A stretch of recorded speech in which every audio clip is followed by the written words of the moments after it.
Ya, shalom Mbak. Shalom, shalom Apa semua. kabar Mbak Siti? Puji Tuhan sehat, sehat banget. Haleluya. Tuhan Yesus dahsyat ya, Tuhan Yesus baik. Banget, baik banget, Oh, dahsyat banget. haleluya. Iya. Ya, Nah, inilah teman-teman yang saya katakan, kalau orang belum mengalami, kalau dengar nama Tuhan Yesus dihina-hina, ya. Kalau dengar nama Tuhan Yesus sepertinya sesuatu yang menjijikan. Tapi berbeda kalau orang yang sudah mengalami seperti Mbak Siti. Begitu ditanya Tuhan Yesus baik, banget, sangat baik banget ya. Karena tidak ada yang baik kecuali Tuhan.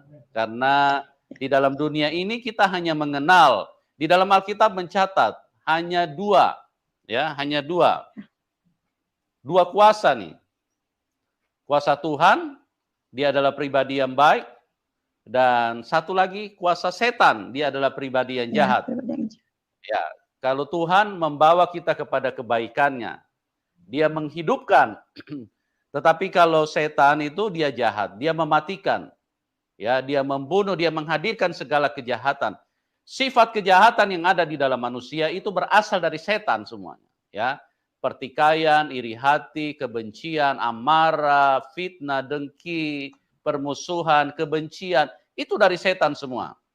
Nah, produk yang paling tertinggi adalah kebencian.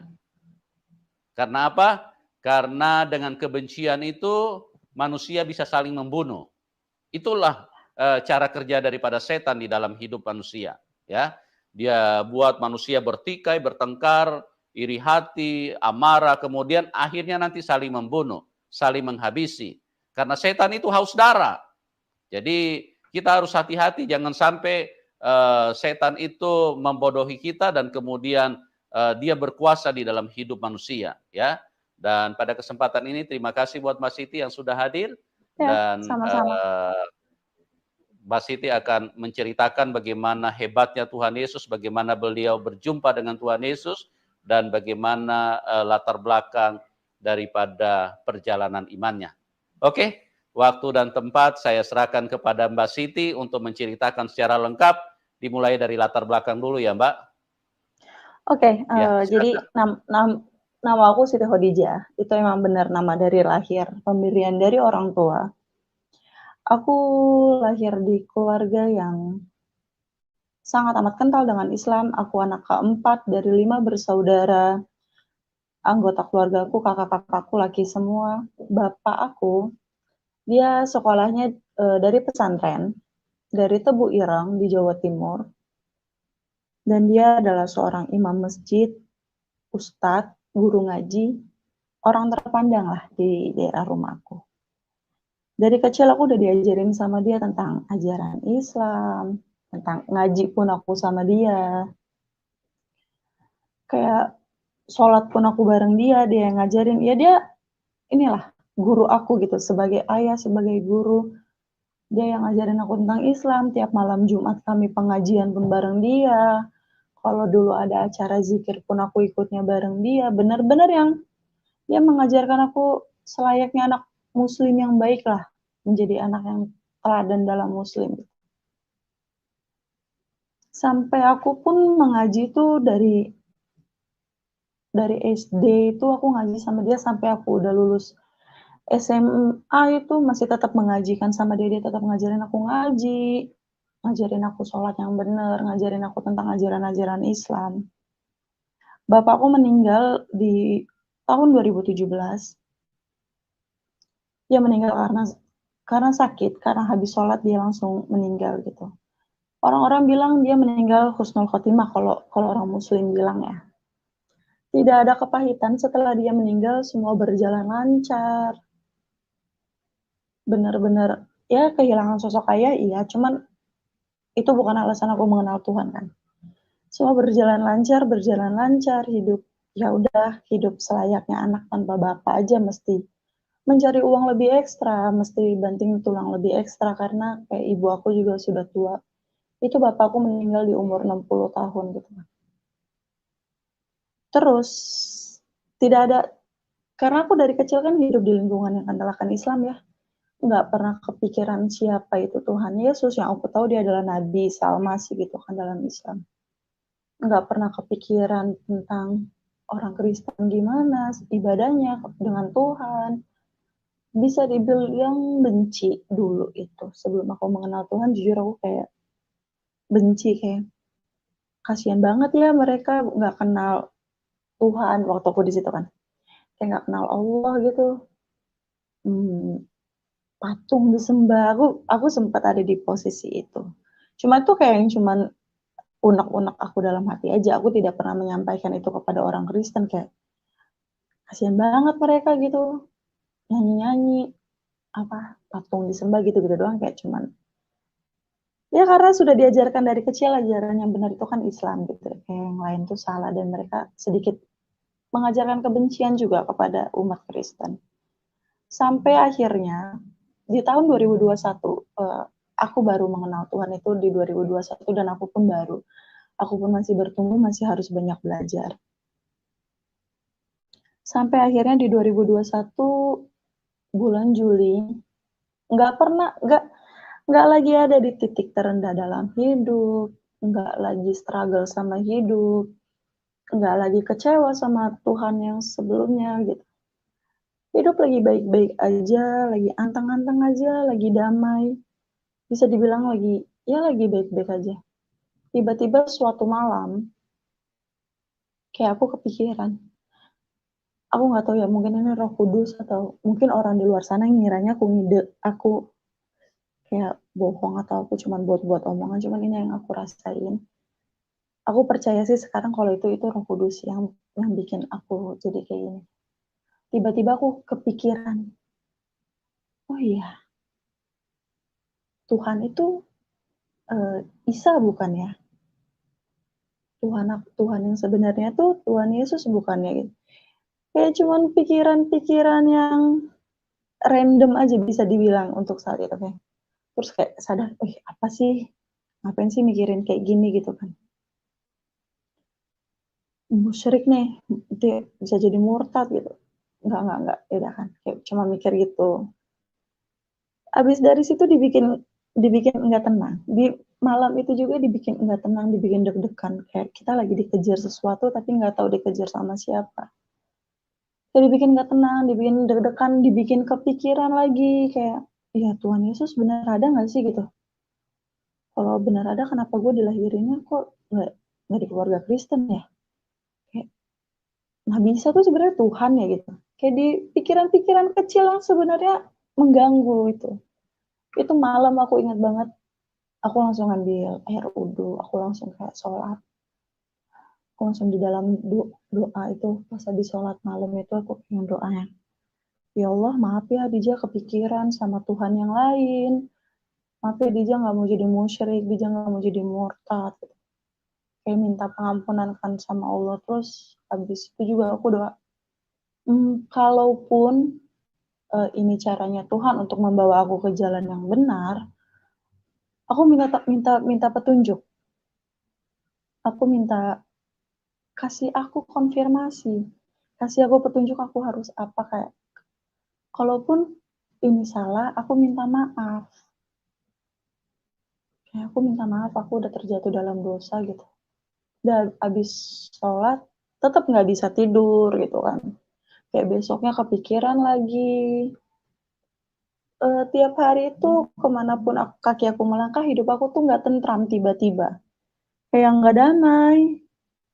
Kayak aku lagi dikejar tapi aku nggak tahu dikejar sama siapa. Kayak besok malamnya masih kepikiran. Terus lucunya, ini nggak tahu ya ini kebetulan atau ini caranya Tuhan, aku nggak tahu. Di Instagram aku nggak pernah follow akun-akun Kristen, akun-akun Alkitab, aku nggak pernah. Terus tiba-tiba pas aku lagi buka Instagram, ada ayat Alkitab yang aku adalah jalan dan kebenaran gitu.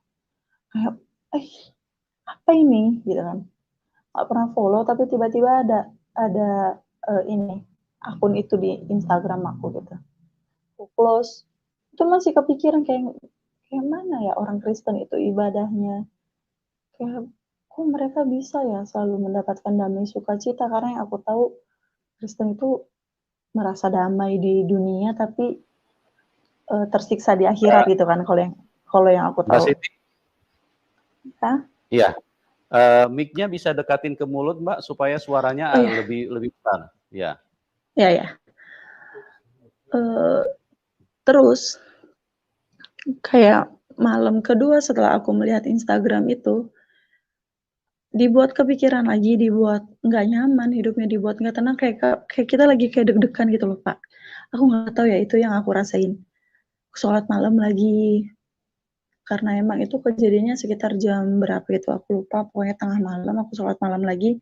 Aku doa lagi, doa yang sama sama Tuhan, "Ya Tuhan, kalau emang aku harus pindah agama gitu, tolong kasih aku konfirmasi, kasih aku petunjuk, dan kalaupun ini salah, ini kayak cuman godaan setan, aku minta maaf karena aku udah memikirkan hal yang seharusnya nggak aku pikirin." Habis sholat, tetep nggak bisa tidur, kayak tetep dibuat kepikiran, dibuat nggak nyaman, kayak, "Apa ini?" Gitu, nggak tahu. Terus kayak, udah itu aku mencoba untuk tidur kan, kayak, "Ya udah tidur tidur." Aku tidur, inget banget jam 4 pagi, aku mimpi. Mungkin ini konfirmasi dari Tuhan karena aku sebelumnya sudah berdoa kan. Aku mimpi, aku lagi di tempat yang nggak tahu itu danau, nggak tahu itu hutan karena dia kayak tempatnya gelap, banyak pohon-pohon, ada air, pokoknya kayak danau tapi tuh gelap banget, bener-bener gelap sampai kayaknya kita tuh susah ketakutan gitu kan mau mau maju juga. Terus aku kan nggak pernah tahu ya sosok Tuhan itu siapa, Tuhan Yesus itu siapa gitu. Tiba-tiba ada sosok yang sering terlihat di akun-akun Instagram yang menggambarkan itu sosok Tuhan Yesus gitu ya. Kayak dia jalan, nyampirin aku, dia ngasih tangan aku tuh yang kayak gini ya. Dia nggak ngomong, dia nggak ngomong apa-apa, dia nggak, cuman dia senyum, dia ngasih tangannya ke aku. Dan itu tuh yang benar-benar tadinya kan gelap itu gara-gara dia datang, benar-benar yang cerah, dianya tuh yang bersih, cerah, bersinar kayak, aku nggak tahu, aku merinding kalau ingat itu. Kayak apa ya? Kayak yang dari gelap, tempat yang gelap, terus dia tiba-tiba datang, ngasih tangannya ke aku. Terus aku langsung kebangunkan dari mimpi kayak, aduh mimpi apa nih? Kenapa mimpinya kayak gini gitu. Aku itu ingat banget karena itu jam 4 subuh aku langsung ambil air wudhu lagi, aku sholat untuk sholat subuh gitu kan. Kayak aku doa, Tuhan, ya Allah maaf ya gitu, dia mimpinya mimpi kayak gini. Padahal sebelumnya, sebelum tidur udah doa kan, kayak maaf ya mimpinya kayak gini, aku nggak mau jadi murtad. Itu masih struggle, aku nggak mau jadi murtad, jujur aja. Kayak aku tahu ini ajaran yang benar pada saat itu kan. Nggak mau jadi murtad, nggak mau jadi musyrik, nggak mau jadi anak yang durhaka. Dah, sholat masih kerja pun dibuat kepikiran. Mulai mulai mencari tahu, kayak mulai mencari tahu di Google, mulai download akun Alkitab di Play Store, di handphone gitu. Besoknya masih dengan hati yang nggak nyaman, masih dengan hati yang nggak tentram, masih dengan perasaan yang takut, yang deg-degan, kayak lagi dikejar sesuatu, aku nggak tahu itu apa. Dibuat nggak bisa tidur, kayak dibuat orang yang gelisah gitu kan. Malamnya sebelum tidur pun aku kayak berdoa lagi, sholat lagi kayak, ya Allah tolong sih udah gitu, kalau emang harus menjadi pengikut Kristus, harus menjadi orang Kristen, ya udah tolong ini mah jangan gitu, nggak mau karena aku tahu ini itu salah gitu kan. Dan terus kayak mohon maaf, ampunin Dija, kayak karena Dija udah mikirin Tuhan yang lain selain engkau gitu kan. Habis sholat, habis doa, tetap nggak bisa tidur. Dan pas aku tidur pun, aku dimimpi dengan hal yang sama, tempat yang sama, kejadian yang sama, di tempat yang gelap, di tempat yang aku nggak tahu itu apa, bisa jadi itu dunia kegelapan aku sebelum aku kenal Tuhan. Terus kayak tiba-tiba Tuhan Tuhan tuh datang cuman yang Dia nggak ngomong apa-apa, dia cuma ngasih tangannya ke aku dengan cahaya dia, dengan putih bersihnya dia. Dan dari semua mimpi tuh, aku tuh selalu megang tangan dia dan aku ngikut gitu kan sama dia. Aku bangun lagi dari mimpi tuh kayak aku nangis, kayak apa sih maunya Tuhan gitu kan. Kenapa sih Dijan ini dilahirkan di keluarga Islam loh, janganlah. Dia juga lagi baik-baik aja loh, lagi nggak ada perasaan struggle apa-apa, kenapa bisa mimpinya kayak gini? Dibikin nggak bisa tidur, dibikin nggak tenang. Karena aku menolak kan, hati aku menolak. Aku nggak mau gitu untuk menjadi pengikut Kristus. Walaupun aku udah dimimpin 2 kali, hati aku menolak. Jadi aku ngerasa nggak tenang. Tapi pada satu kejadian, hati aku yang, oke Dija, kamu sudah disentuh sama Tuhan. Kalau bisa dibilang itu aku udah dijamah sama Roh Kudus. Aku udah dipilih sama Tuhan. Mulai detik ini aku percaya Tuhan itu Tuhan sebenarnya Tuhan Yesus, dan Tuhan Yesus itu juru selamat aku.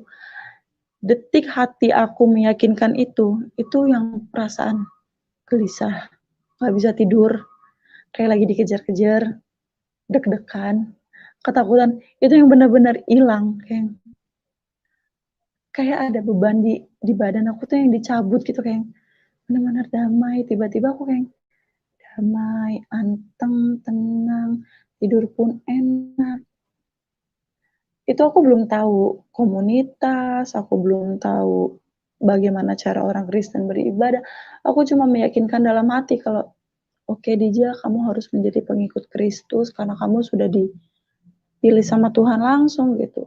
Walaupun awalnya aku struggle kayak, aduh gimana ya masih struggle yang mikirin keluarga karena background bapak aku ustadz, aku bakal malu-maluin nama keluarga aku. Tapi aku percaya pada saat itu kayak Tuhan yang ngiringin jalan aku gitu, kayak kemanapun aku pergi ya ini rencananya Tuhan. Jadi sampai pada di satu titik aku ketemu dengan teman aku nggak punya teman orang Kristen sejujurnya, kayak kenal ya udah kenal gitu doang. Tapi nggak tahu kenapa uh, tiba-tiba kami ketemu gitu. Dan pas ketemu pun omongan pertama yang keluar dari mulut aku, nama dia Savio sebelum ini. Kayak, Savio, gue mau deh belajar agama lu. Dia kaget kan. Ya. Ngapa lu? Udah lu pelajarin aja agama lu yang benar, baru belajar agama gue.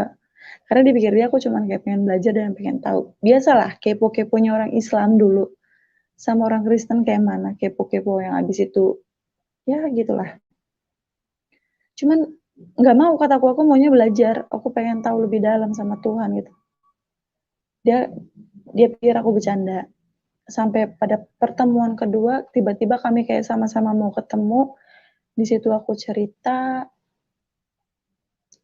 tentang hidup aku yang dibuat nggak tenang. Dan puji Tuhannya aku ditemuin sama dia ngebawa aku di suatu komunitas yang bikin aku bertumbuh, berkembang. Aku mengenal Tuhan. Dan ketika aku memikul salib pun komunitas itu tetap ada, dan penyertaan Tuhan itu luar biasa banget bahkan ketika aku lagi memikul salib. Singkat cerita, aku masih diam-diam dari keluarga aku. Aku masih tetap pakai jilbab. Kerja pun aku masih tetap pakai jilbab. Keluarga aku belum tahu aku punya Alkitab. Keluarga aku belum tahu aku menjadi orang Kristen. Sampai suatu malam, tiba-tiba keluarga aku di salah satu kota di Bandar Lampung itu meninggal. Jadi malam-malam aku harus ke sana itu, dan aku lupa kunci kamar aku. Aku punya Alkitab pemberian dari kakak rohani aku. Itu Alkitab tentang perjanjian baru. Itu yang sering aku baca waktu awal-awal kan. Tiba-tiba ketika besoknya aku pulang ke rumah, aku cari Alkitab itu nggak ada.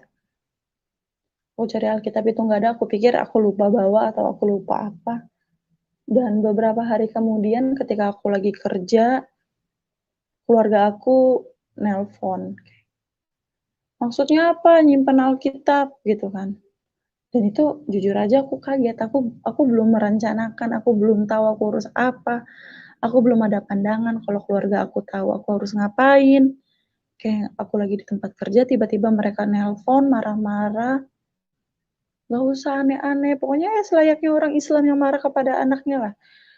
"Kamu nih mau jadi murtad, nggak kasihan sama bapak kamu di sana, di akhirat." Karena di kepercayaan kami dulu, ketika ada satu anak yang tidak melakukan perintah agama itu orang tuanya yang menanggung. Berhubung aku cewek jadi bapak aku yang menanggung kan, dan bapakku sudah meninggal jadi mereka percayanya ketika aku melakukan suatu kesalahan, bapakku di akhirat itu ditimpukin bara api gitu. Ini di kepercayaan aku dulu dan ini di kepercayaan mereka. Itu aku nangis, aku takut, aku bingung harus apa, aku pulang ke rumah kan. Dari kerjaan aku pulang, itu mereka udah yang kumpul, kayak udah mau marah-marahin aku, udah ngebentak-ngebentak. Ibu aku udah manggil kayak ustad, aku didoain, aku dikasih air doa. Aku tuh gini, aku itu sangat amat dekat sama bapak aku. Bahkan dulu waktu di Islam pun aku nggak mau melakukan suatu kesalahan ataupun dosa, aku berusaha untuk menjadi orang beriman karena aku tahu aku nggak mau bapak aku nanggung beban dosa aku di akhirat. Itu dulu ketika aku belum kenal Tuhan dan itu di kepercayaan aku kan. Jadi pas aku ketahuan untuk pertama kalinya aku menjadi pengikut Kristus, mereka, mencoba menyadarkan aku dengan membawa-bawa cerita tentang bapak aku, tentang, "Jangan ya nanti bapak kamu di akhirat mendapat siksa kubur gini gini gini." Tapi aku nggak tahu, mungkin karena aku sudah menerima Tuhan, Tuhan yang menurut aku paling benar dan cuma Tuhan Yesus yang benar, aku nggak kepikiran untuk mikirin almarhum bapak aku. Aku yang orang sedekat itu sama bapak aku ketika ada orang yang ngait-ngaitkan masalah aku sekarang dengan bapak aku benar-benar yang nggak kepikiran dan itu nggak mempan di aku kayak aku cuma diam kayak nggak Tuhan emang Tuhan Yesus yang benar. Dija berdoa Tuhan kalau ini emang salib Dija siap nanggung. Yang di hati aku cuman Tuhan Yesus juru selamat, Tuhan Yesus itu Tuhan yang benar. Jadi mereka ngomong itu aku nggak ngedengerin sama sekali. Mereka marah-marah. Keluarga aku datang semua, bahkan yang dari Jakarta datang, ngedoain aku, sampai aku kayak mau diruqyah, cuman aku nggak mau. Sampai aku nggak boleh kerja, itu salib pertama aku yang benar-benar sampai bikin aku down sih. Aku nggak boleh kerja, bahkan Mbak untuk Siti, ya, Mbak Siti, bisa lebih ya dekat ke mulut sedikit mic-nya supaya suaranya agak lebih besar. kayak aku nggak boleh kerja. Untuk handphone pun aku nggak dibolehkan main handphone, kayak aku diliatin, aku diawasin, ketemu orang baru aku nggak boleh karena owner aku di counter di tempat aku kerja kan orang Kristen ya, jadi keluarga aku ngiranya aku tuh dikenalin sama Tuhan sama mereka, padahal aku udah ngejelasin, "Ini mau Dija Bu, ini mau Dija Kak, Dija ngedapetin mimpi langsung." Ya mereka tetep nggak terima, mereka marah kayak membantah. "Siapa yang ngajak-ngajak?" "Nggak ada yang ngajak, ini emang bener maunya hati Dija," gitu kan.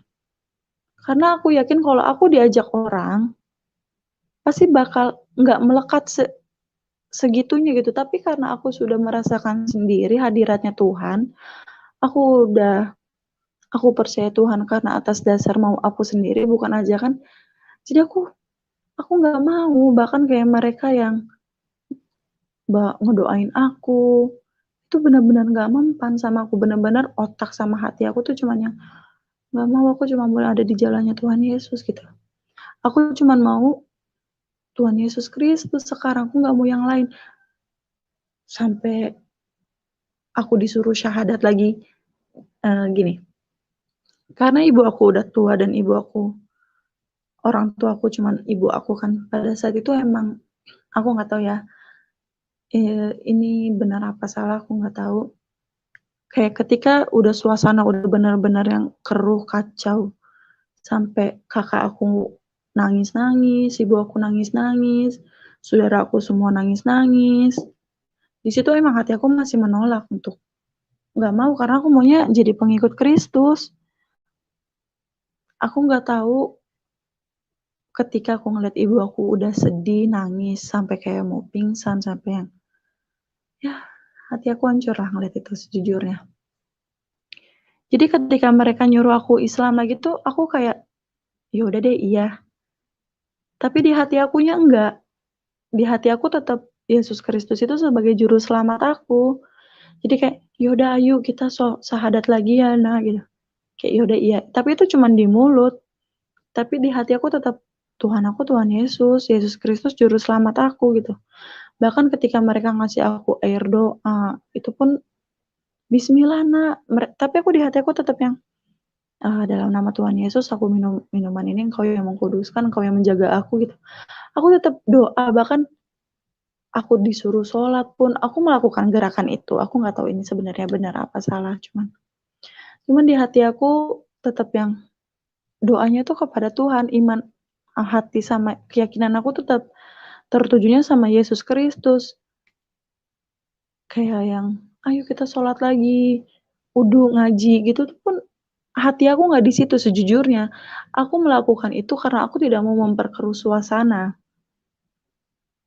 Dari kejadian situ, salib yang aku pikul makin banyak kayak dari pekerjaan, aku dikucilin, dihina karena aku kerjanya di mall, aku dihina sama beberapa orang, aku dijelek-jelekin, aku dimusuhin sama teman baik aku.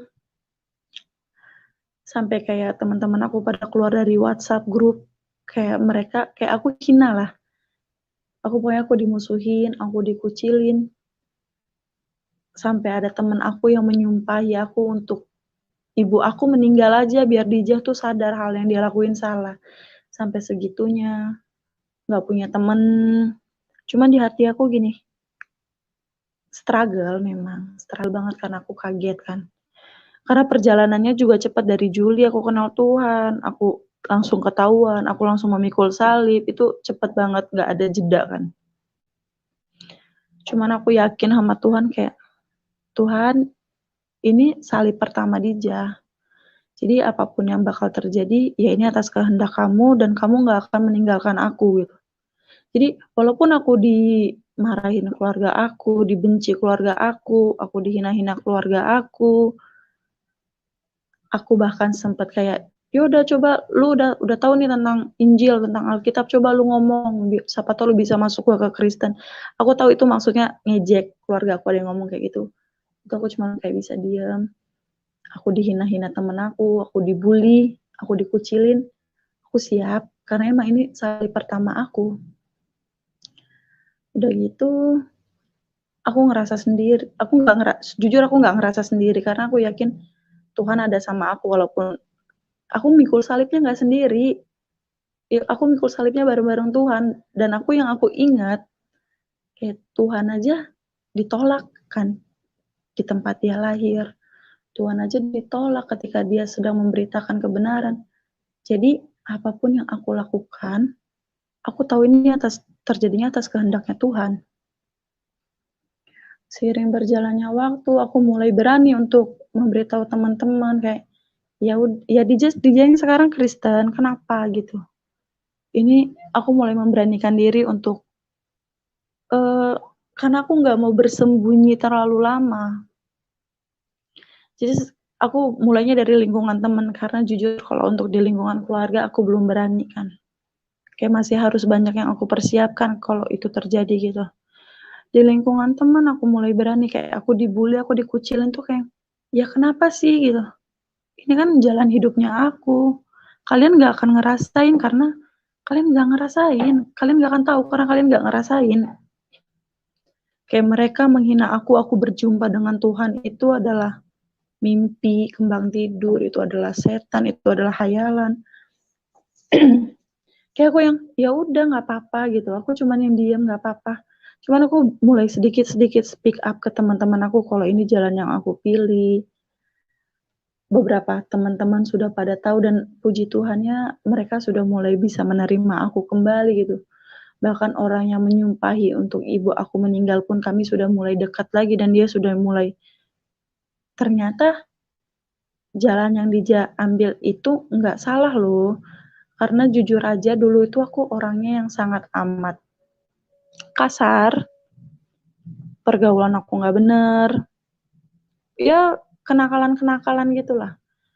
Tapi semenjak aku mengenal Yesus Kristus, puji Tuhannya, kayak dari pola berbicara aku sama teman itu berubah, kayak lebih banyak, kayak ada, kalau aku mau berbicara kasar itu, kayak ada roh yang menjaga, jangan jah, gitu.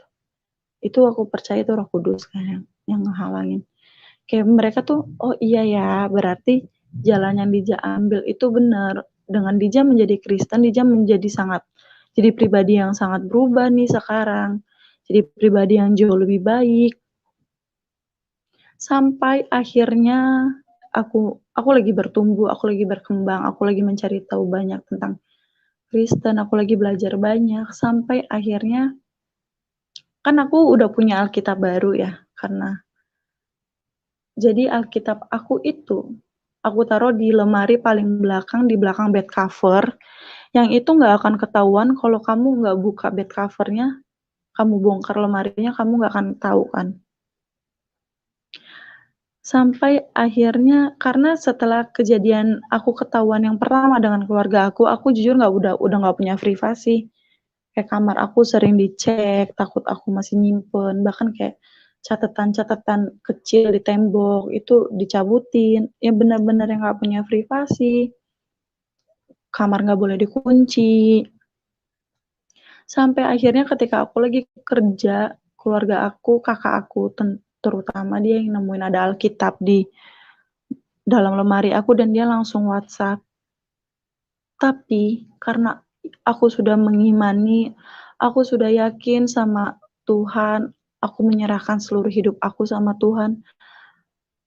Pas kejadian kedua aku ketahuan, aku benar-benar yang enggak nangis, aku benar-benar enggak sedih, aku benar-benar enggak takut, aku percaya ini jalannya Tuhan untuk aku memberitahukan kepada mereka gitu. Kayak iya itu punya Dijah gitu. Ya itu Alkitab Dijah, kenapa? Mereka marah kayak, "Ngapain masih nyimpen-nyimpen kayak ginian? Buang aja," kata dia, "apa mau dibakar?" Gitu-gitu. Dija Kristen loh sekarang, aku udah berani ngomong gitu. Dija Kristen loh sekarang, kenapa sih? Dija nggak jual diri, Dija nggak maling, Dija nggak narkoba, Dija cuman milih jalan yang menurut Dija benar. Itu mereka tetap nggak bisa terima, cuman ada kemajuan di hati aku kalau awal aku bersembunyi, kalau di awal aku pura-pura menjadi Islam lagi, tapi sekarang aku benar-benar yang nggak mau. Aku maunya mereka tahu kalau aku menjadi pengikut Kristus, walaupun mereka nggak bisa nerima sampai detik ini. Sampai kata ibu aku, sampai aku diusir, kayak waktu yang pertama pun aku diusir, yang kedua aku diusir dari rumah kayak, "Ya udah pergi aja dari rumah ini kalau kamu masih mau menjadi pengikut Kristus."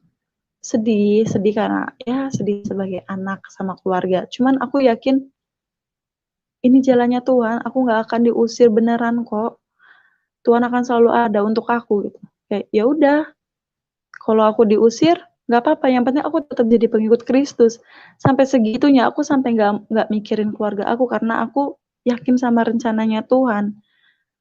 Aku ceritakan sama ke teman-teman rohani aku, kayak mereka, "Ya udah kita pergi dulu yuk dari rumah, kita cari tempat aman dulu karena suasana di rumah lagi nggak kondusif." Tapi hati aku tetap mau yang pulang, pulang, pulang.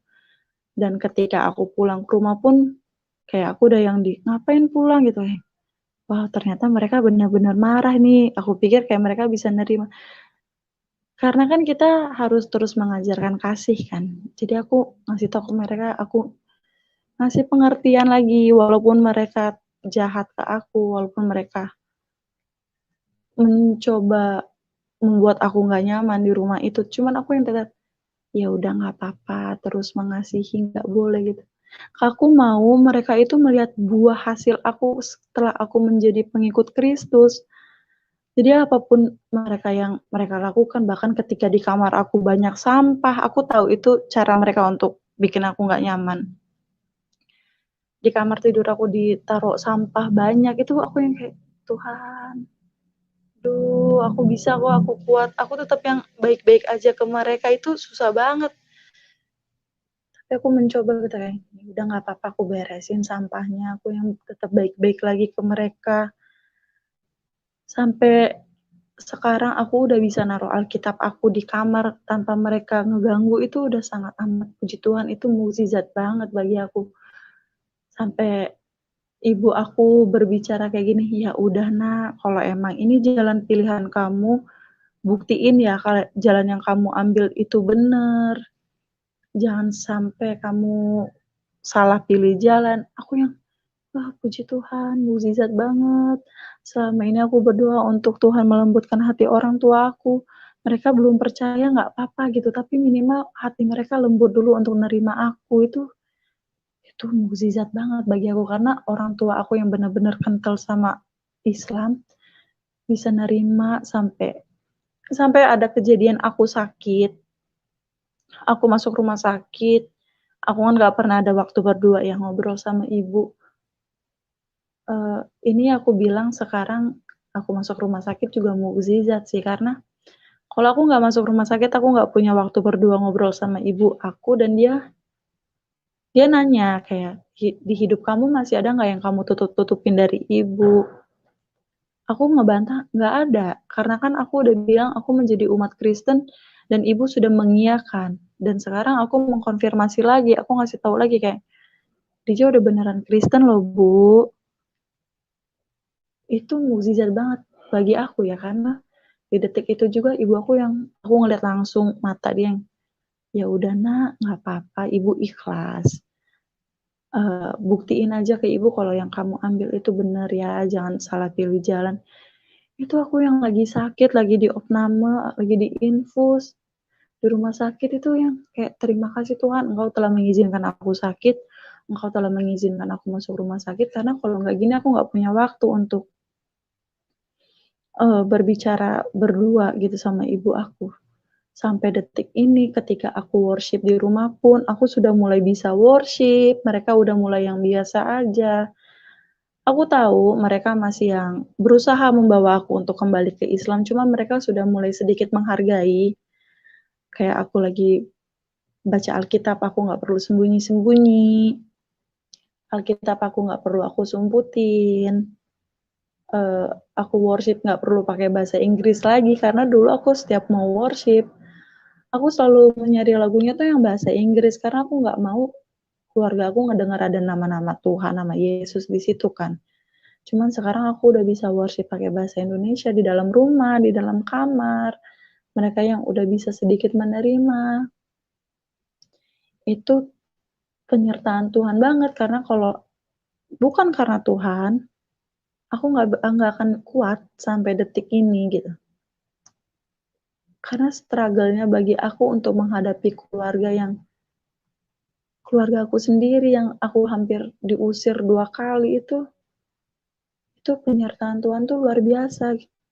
Kayak Tuhan melembutkan hati keluarga aku dikit demi sedikit, itu udah yang, Tuhan terima kasih, Tuhan Yesus itu baik banget. Bahkan aku tuh, ini mukjizat lagi sih, aku tuh punya mental issue kan, kayak dari kecil, aku kecil pernah dapat pelecehan seksual, keluargaku nggak ada yang tahu, dan pelecehan itu dilakukan sama orang terdekat dalam hidup aku. Setelah dari situ aku merasa seperti orang gila, kayak aku beberapa kali mencoba untuk bunuh diri. Dari kecil aku sudah mulai minum ini, minum itu, karena aku ngerasa hidup aku sudah nggak benar gitu kan. Kayak aku udah dilecehkan. Jadi aku mencoba untuk beberapa kali bunuh diri, sampai, apa ya, sampai masuk rumah sakit pun udah pernah karena aku mencoba untuk bunuh diri, dan keluarga aku nggak ada yang tahu itu. Itu benar-benar tekanan buat aku, itu tuh benar-benar struggle sama hidup aku. Beberapa kali aku selalu menyakiti diri aku kayak dengan cara menyilet badan aku sampai berdarah atau apa. Sampai temen deket aku tuh tahu kalau aku nggak sehat, otak aku nggak bener gitu, nyampe yang beberapa kali mau berobat ke dokter, mau ke psikiater, psikolog itu aku selalu yang kayak, aku nggak mau, nggak apa-apa gitu, aku menikmati proses aku menyakitkan ini gitu. Tapi setelah aku kenal Tuhan, Tuhan Yesus ada di hati aku tahu di badan aku ini adalah bait Allah gitu. Aku nggak boleh ngerusakin, ini ada bait Allah di sini, aku nggak boleh menyakiti gitu. Tanpa perlu aku berobat, tanpa perlu aku ke psikiater, tanpa perlu aku ke psikolog, mental issue itu udah yang benar-benar hilang.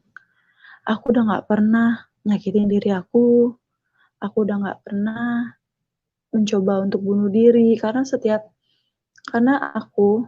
ada orang yang kecewa sama hidup aku, kayak di pertemanan, tiba-tiba ada satu orang yang kecewa sama itu aku langsung yang merasa, aduh lu nggak guna banget hidup lu gitu, ngapain lu guna, mending lu mati aja gitu. Itu aku langsung kayak mencoba untuk bunuh diri.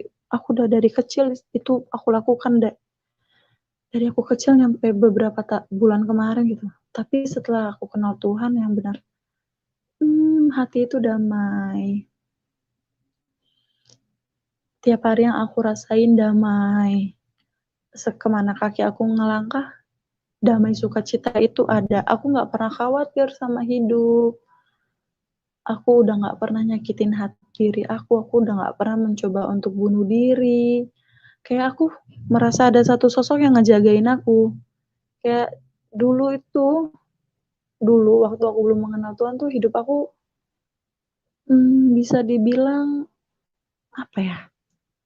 Selalu nggak tenang. Kayak aku bahkan berburuk sangka sama Tuhan aku sebelumnya, kayak sama waktu aku di Islam tuh aku berburuk sangka kayak, besok apa lagi nih yang terjadi nih gitu. Kayak bener-bener nggak tenang. Cuman ketika aku sudah mengenal Tuhan Yesus, hal pertama yang aku rasain itu adalah damai sukacitanya Tuhan. Kayak aku nggak perlu khawatirin apa-apa, Tuhan bekerja atas hidup aku, apapun yang terjadi Tuhan yang berkehendak, kalaupun aku mendapat suatu kesusahan, Tuhan itu akan nangkep aku, Tuhan gak akan ninggalin aku di dasar gitu.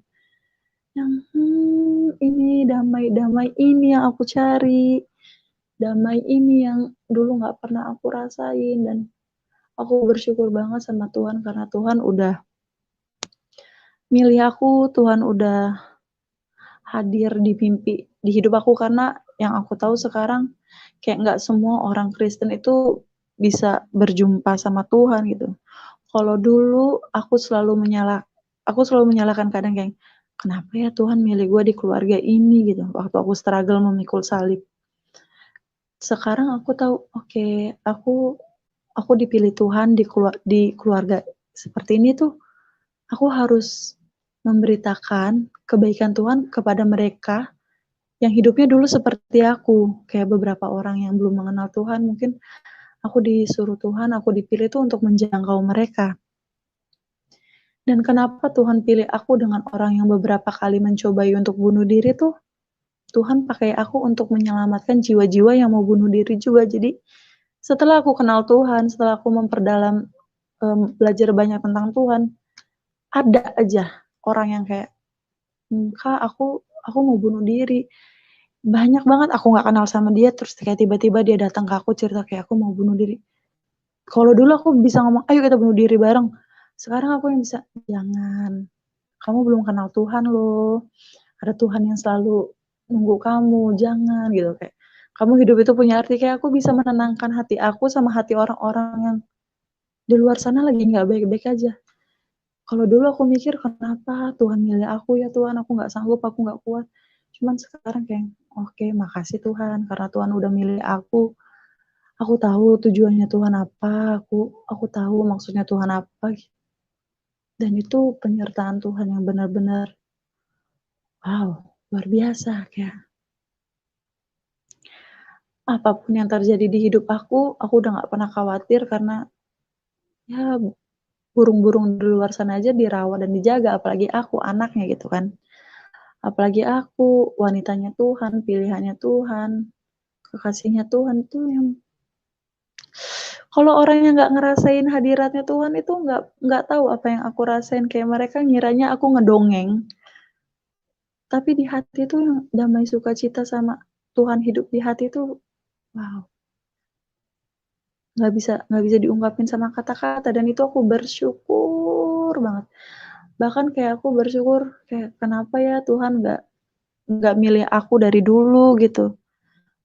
Kenapa ya Tuhan? Kayak aku ingin merasakan damai sukacita itu dari dulu gitu, kenapa baru-baru ini? Dan wow, makasih banget sama Tuhan yang kayak udah, milih aku tuh yang luar biasa banget, Pak. Bener-bener yang luar biasa kayak, ah, apa ya, ada satu hal yang nggak bisa diungkapin sama kata-kata, kayak kepuasan di hati yang nggak bisa diungkapin sama kata-kata gitu, kayak cuman bisa dirasain, gitu sih ceritanya.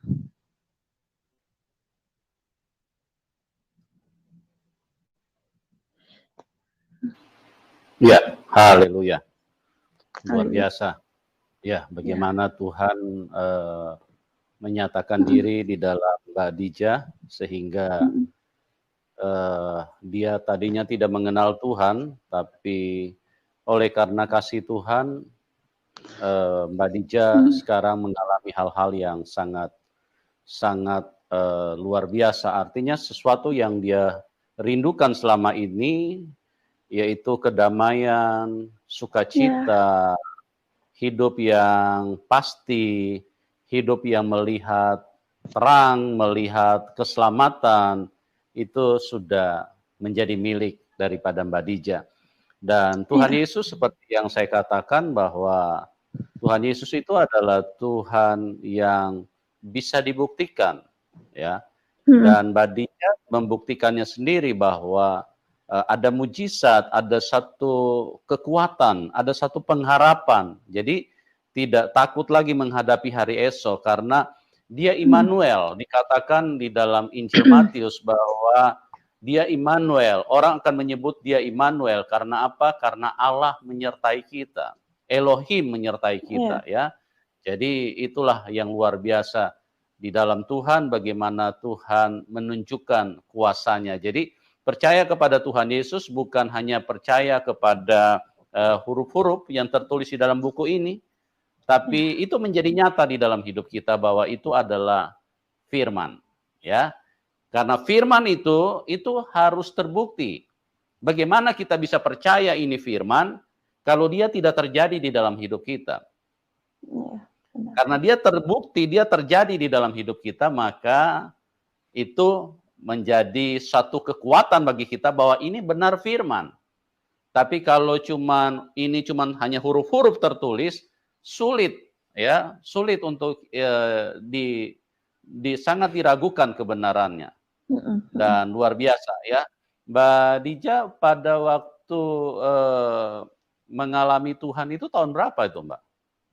2021, baru banget, dan itu perjalanannya cepet banget. Bulan 2021 Juli. ya?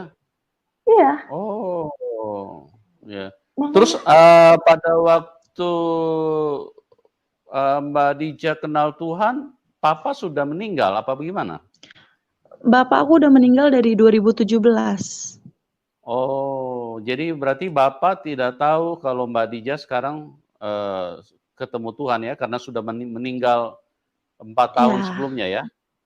Iya. Mhm. Iya iya iya iya.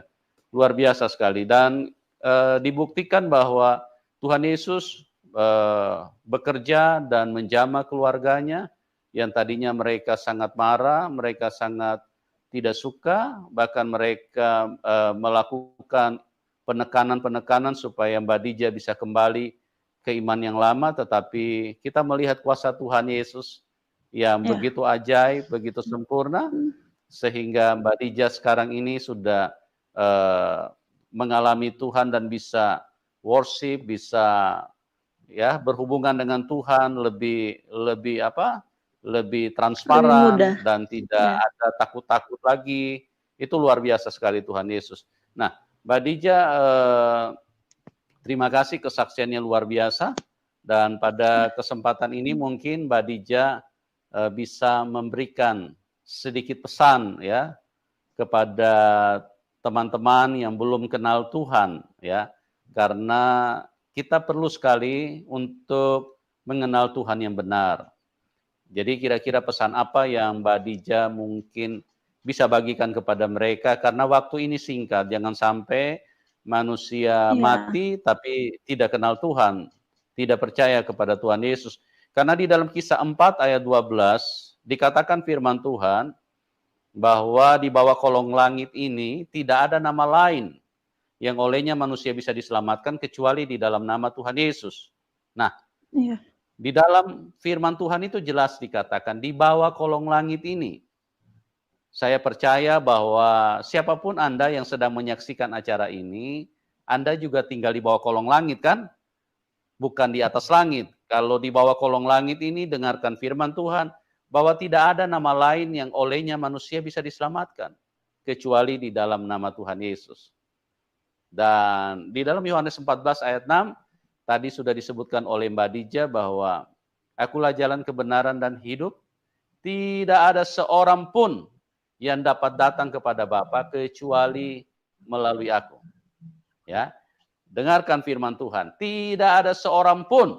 Nah, saya percaya semua teman-teman yang sedang menyaksikan acara ini, mereka kalian semua adalah kategori yang disebut dengan orang. Jadi tidak ada seorang pun. Nah, kalau mau datang kepada Bapa, tidak ada seorang pun yang bisa kecuali melalui Tuhan Yesus. Akulah jalan kebenaran dan hidup. Di luar Tuhan Yesus tidak ada jalan. Ya, karena apa? Kita mau ke surga mau pakai apa?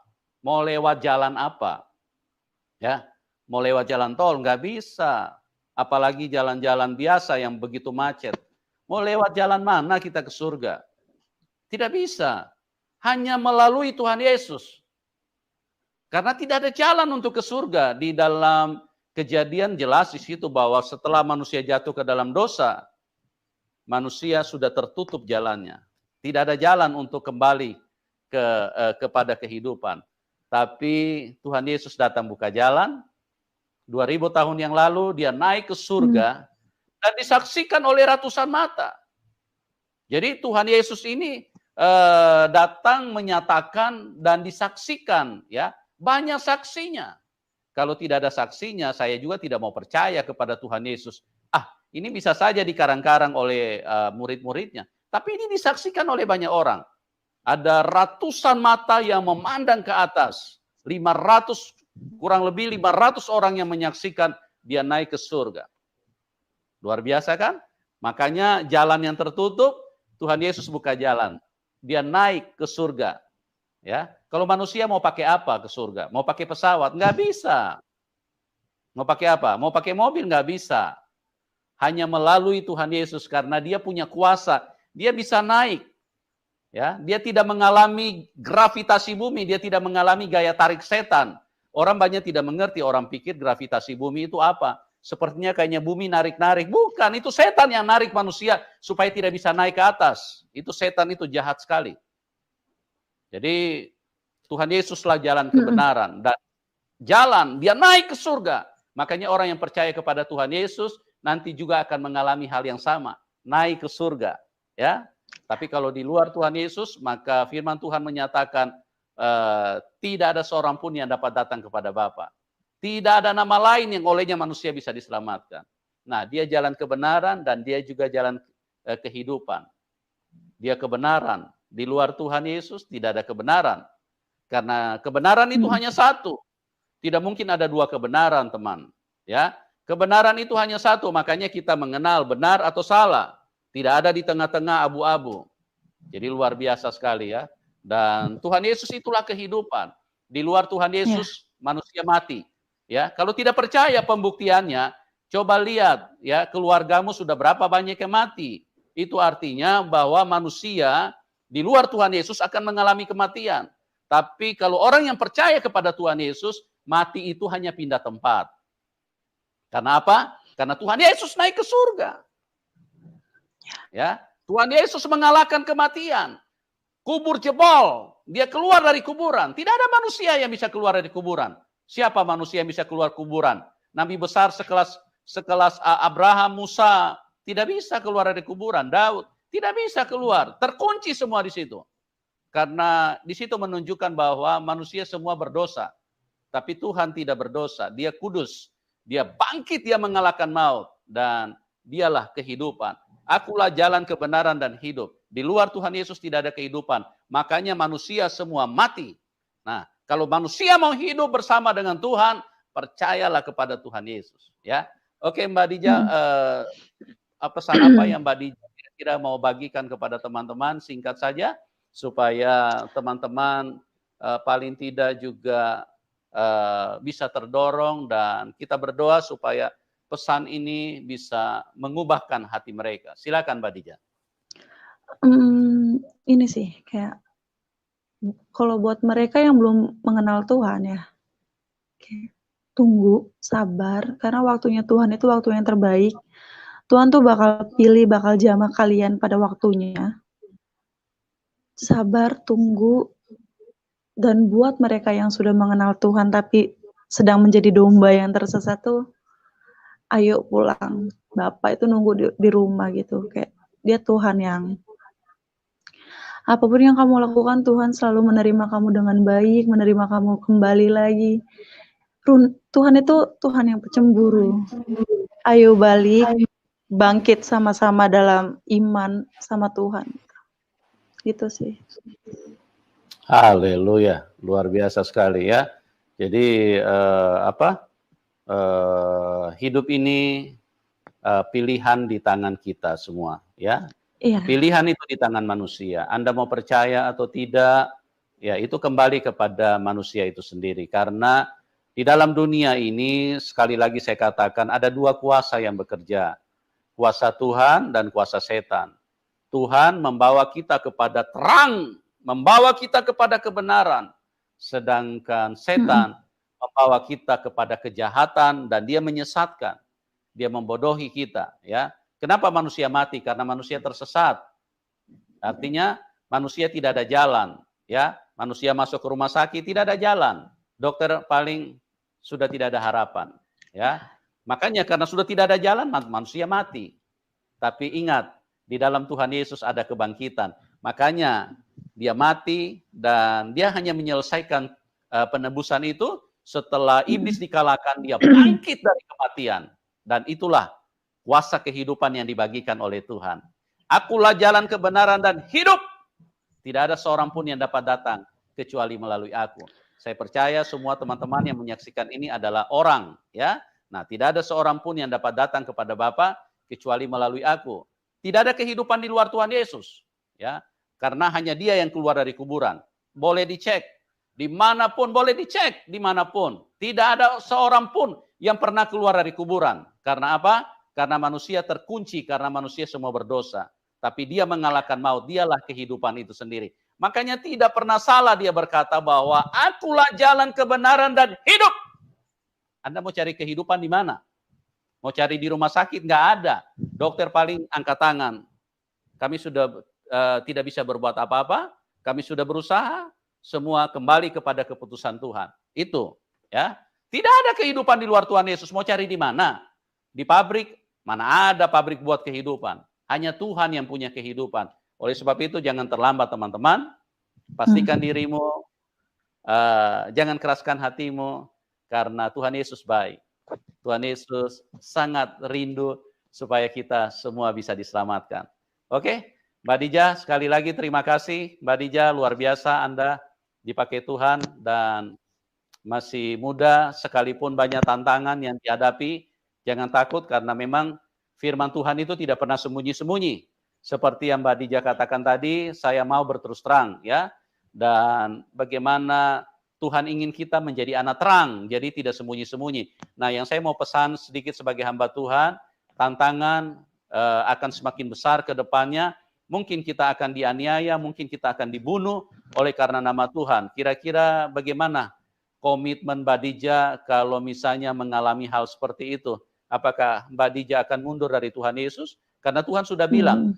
Jadi rasul-rasul itu semua semua mati syahid ya, mati dipancung, mati disembelih itu. Cuma Yohanes saudara Yakobus yang tidak. Tapi dia sempat digoreng juga di minyak, digoreng di minyak panas. Nah, hal itu tidak mungkin, Tuhan tidak pernah merubah firman-Nya. Tuhan bilang kamu harus pikul salib. Nah, kira-kira Mbak Dija, kalau hal aniaya atau mungkin kita dibunuh karena nama Tuhan, kira-kira bagaimana komitmen Mbak Dija kepada Tuhan Yesus? Apa Mbak Dija mau mundur atau Mbak Dija Tuhan Yesus harga mati? Silakan Mbak, singkat saja. Ya Tuhan Yesus harga mati tentu saja, karena kan Dia yang nyelamatin aku. Toh kalaupun aku nanti dibunuh, ya ini, ya aku sama Tuhan. Jadi tenang aja. Hidup aku kan punyanya Tuhan. Amin. Jadi nggak usah takut. Haleluya. Ya, orang kalau mengalami Tuhan itu berbeda, teman-teman. Karena apa? Roh keberanian itu muncul. Kenapa orang berani? Karena dia benar. Orang selalu bicara, oh, kenapa saya berani? Karena saya benar. Tapi kalau dia salah, dia takut-takut. Ya, kita lihat Mbak Dija ini, bagaimana dia komitmennya sekalipun dibunuh, tidak masalah karena dia bersama dengan Tuhan Yesus. Terima kasih buat Mbak Dija sekali lagi. Dan buat teman-teman yang menyaksikan acara ini, terima kasih. Kami berdoa supaya Tuhan Yesus sumber kebaikan terus melimpahi teman-teman di dalam kasih karunia-Nya supaya Anda semua bisa diselamatkan, karena hanya di dalam Tuhan Yesus ada keselamatan. Dan bagi teman-teman juga yang diberkati, bisa dukung Mbak Dija, ya. Nomor rekeningnya nanti kami taruh di layar deskripsi.